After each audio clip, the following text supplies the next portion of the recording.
devant la gare de Cornavin et j'ai le plaisir de vous présenter Vincent Guébalma. Voilà, qui nous a fait une prestation dans le hall à l'intérieur avec son groupe qui s'appelle Toréador. Toréador, mais plutôt Chantons la liberté. Toréador, c'est le nom du groupe que j'ai formé à l'origine, mais Chantons la liberté, c'est la bannière, si j'ose dire, sous laquelle j'aimerais que notre action se place. C'est vraiment dans ce sens-là. Le texte n'a plus rien à voir avec la tauromachie ou avec l'original de Bizet.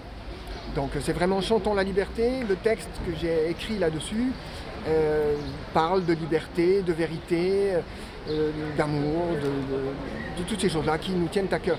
L'idée originale, c'était de faire parler des artistes, de permettre aux artistes de retrouver leur public qui est frustré autant que nous, de ne pas pouvoir vivre l'art et la musique simplement comme on l'a fait jusqu'ici.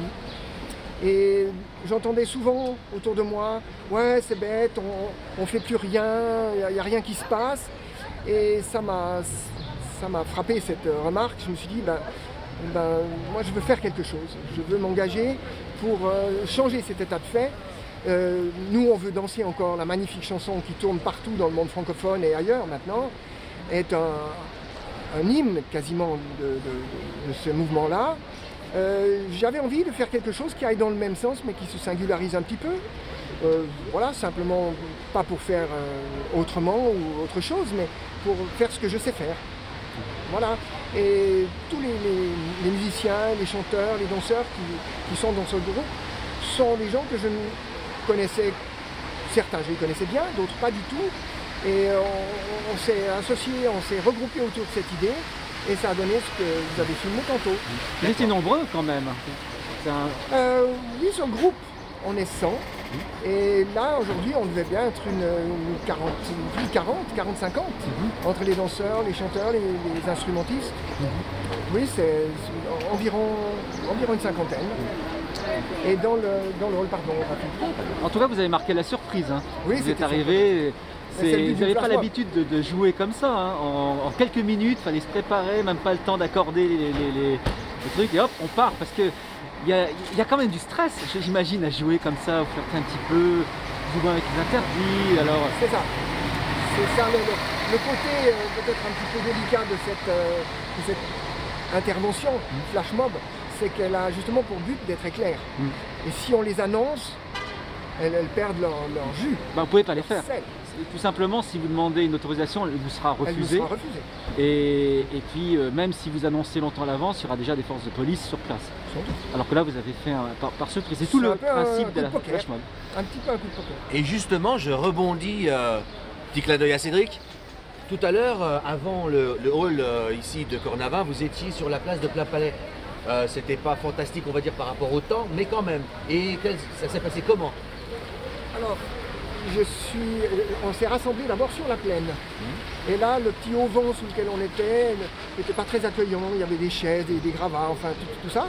Je suis allé voir le quart de police qui se trouvait sur le rond-point de Plein Palais pour leur demander s'ils me donnaient l'autorisation de faire de la musique pendant 5 minutes à couvert à cet endroit-là. Un des policiers qui était là, très gentil, m'a dit oui, pas de problème. Alors, fort de son autorisation, on s'est dit, bon, on y va. On a commencé à faire de la musique et au bout pratiquement quand on avait fini, un autre policier qui devait être le chef de l'escadron, là, m'a tapé sur l'épaule en me demandant d'arrêter. Et puis j'ai gentiment dit que, non, on était en train de faire de la musique, que ça ne s'arrête pas comme ça. Quand le train est en marche, il faut aller au bout, là. Et la gare était tout près, il faut dire. Donc il m'a dit, si dans 1 minute vous n'avez pas arrêté, je verbalise tout le monde. Et je savais bien que dans 1 minute, l'air serait fini, puisque j'en connais le timing. Donc on a pu terminer dans les temps, comme le policier me l'avait demandé. Et on a quitté les lieux pour se rassembler là où la manifestation était autorisée. Voilà, ça s'est passé calmement, je dirais. Ça n'est encore pas fini. Vous allez encore vous produire juste en dessous? Oui, on va se produire en dessous, dans 3 quarts d'heure, une demi-heure, 3 quarts d'heure.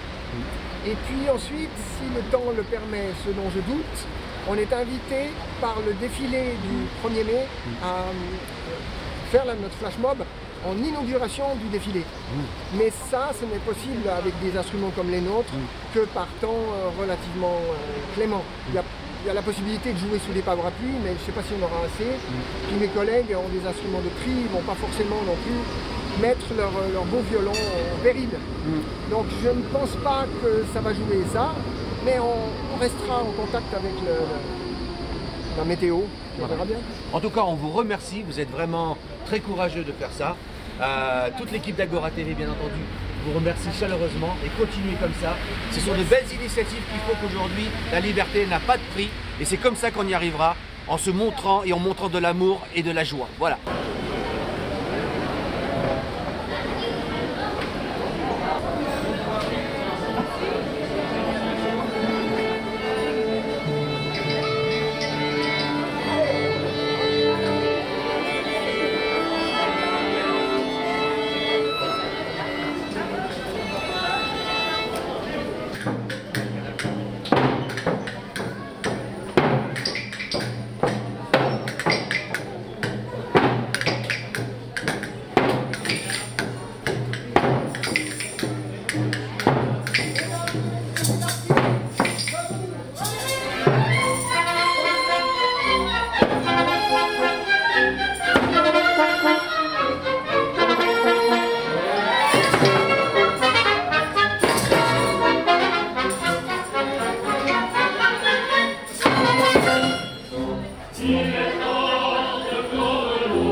C'est ça la liberté.